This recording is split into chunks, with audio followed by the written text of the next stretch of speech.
نحمدہ و نصلی علی رسولہ الکریم بسم اللہ الرحمن الرحیم الحمدللہ خالق السماوات والارضین والصلاة والسلام علی سیدنا محمد وعلی آلہ وصحابہ واہل بیتہ اجمعین۔ معزز خواتین و حضرات، آج کی میری ویڈیو ایک اسلامی واقعہ پر بنائی گئی ہے۔ اس واقعہ کی روایت ایک ایسی ہستی سے منقول ہے جو بذات ہی ایک سنت کی حیثیت رکھتے ہیں۔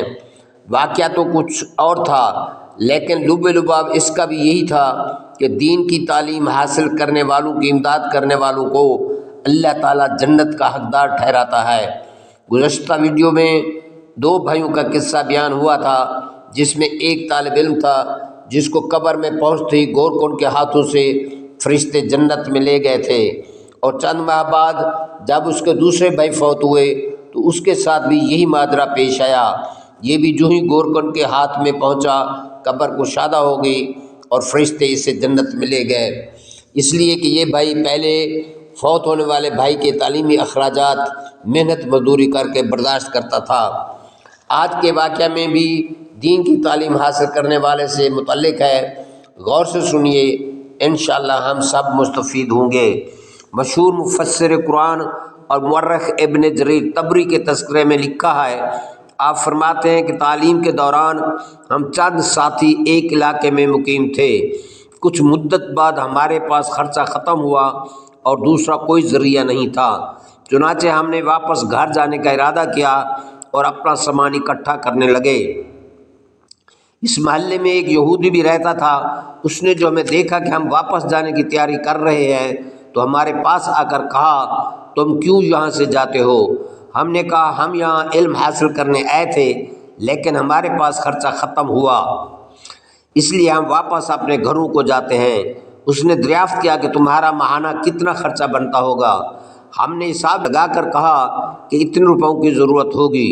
اس نے تھوڑی سی دیر سوچا اور پھر کہا کہ پرواہ نہ کرو، تم اپنی تعلیم جاری رکھو، اتنی رقم میں تمہیں ادا کرتا رہوں گا۔ ہم نے کہا، آپ تو یہودی مذہب سے تعلق رکھتے ہیں اور ہم مسلمان طالب علم ہیں، آپ کس طرح ہمارے ساتھ اتنی ہمدردی اور تعاون کرتے ہیں؟ اس نے کہا کہ اس سے تمہیں کیا غرض، بس اپنی تعلیم جاری رکھو اور مجھ سے خرچہ لیا کرو۔ چنانچہ ہم نے جانے کا ارادہ ملتوی کیا اور وہاں ٹھہر گئے۔ کچھ مدت میں ہم نے وہ مطلوبہ تعلیم حاصل کی اور پھر وہاں سے رخصت ہوئے۔ اس دوران حج کے مہینے شروع ہوئے۔ ہم نے مشورہ کیا کہ کیوں نہ حج کو چلے جائیں اور حج کی سعادت حاصل کریں۔ چنانچہ مکہ معظمہ پہنچ گئے اور مناسک حج میں مشغول ہوئے۔ ایک دن ہم طواف کر رہے تھے کہ میری نظر اس یہودی پر پڑی جو ہماری مالی امداد کرتا تھا۔ وہ کچھ فاصلے پر طواف میں مشغول تھا۔